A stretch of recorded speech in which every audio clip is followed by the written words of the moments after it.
आई भैया आज फिर से फटाफट भोजपुरी में हमनी के हिंदू धर्म के आस्था के महापर्व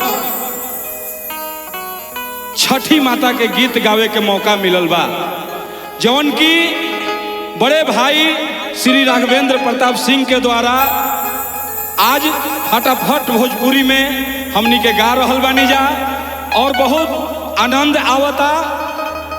एगो भक्त बर्तिन छठी माई से भोरे भोरे कहतारी भैया,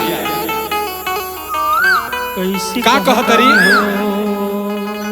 कि कब से बर्तिन जो हेली बटिया,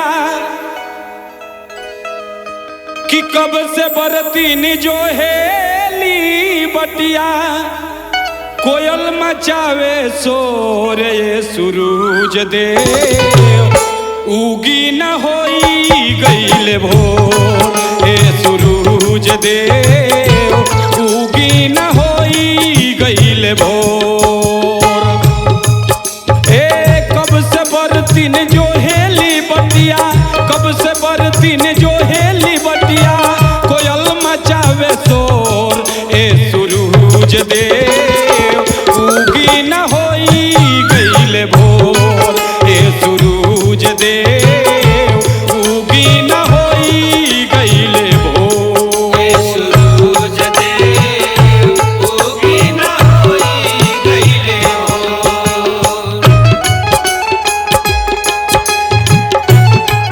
जय हो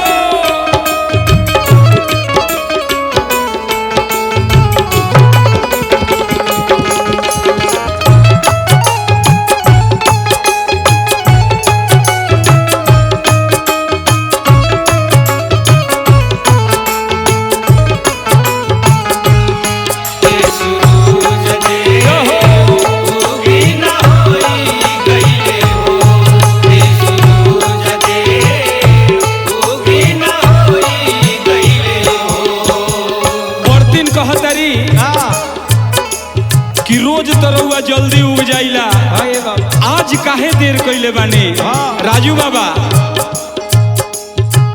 बड़ी ठंडी बाटे गंगा जी के पानिया,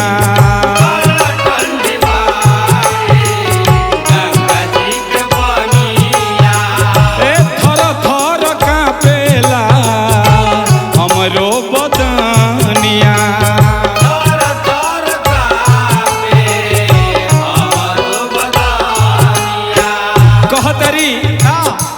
बड़ा ठंडा बाटे गंगा जी के पानिया, थर थर कांपेला हमरो बदनिया।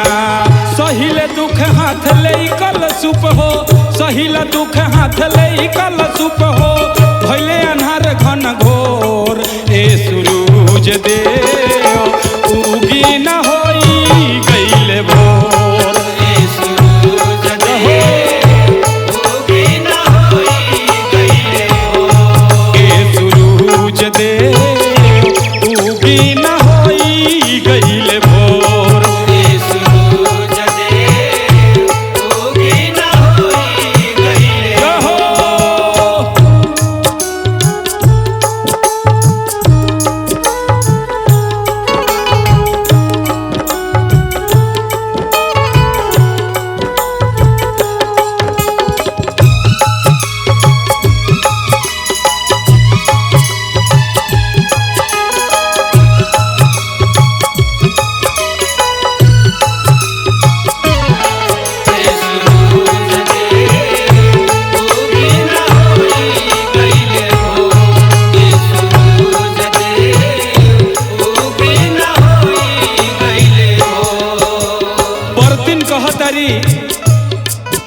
कि हे आदित्यनाथ कहाँ बानी, जल्दी उगी, 2 दिन के भूखल उपवास बानी, अब बर्दाश्त नइखे होत।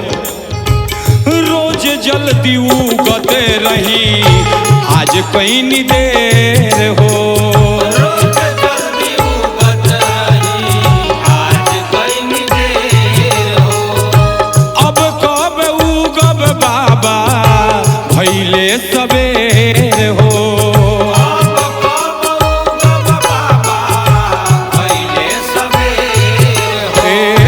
रोज जल्दी उगत रही आज भइले देर हो। अब कब उगब बाबा भइले सवेर हो। कहतारी बर्तिन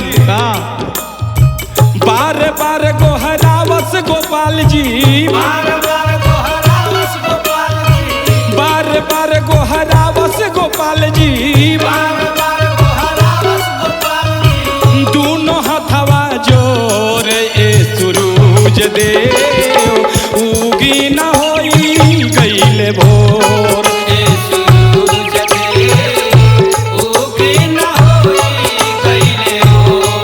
ए सूरज देव उगी न होई गईले भोर। ए सूरज देव उगी न होई गईले भोर।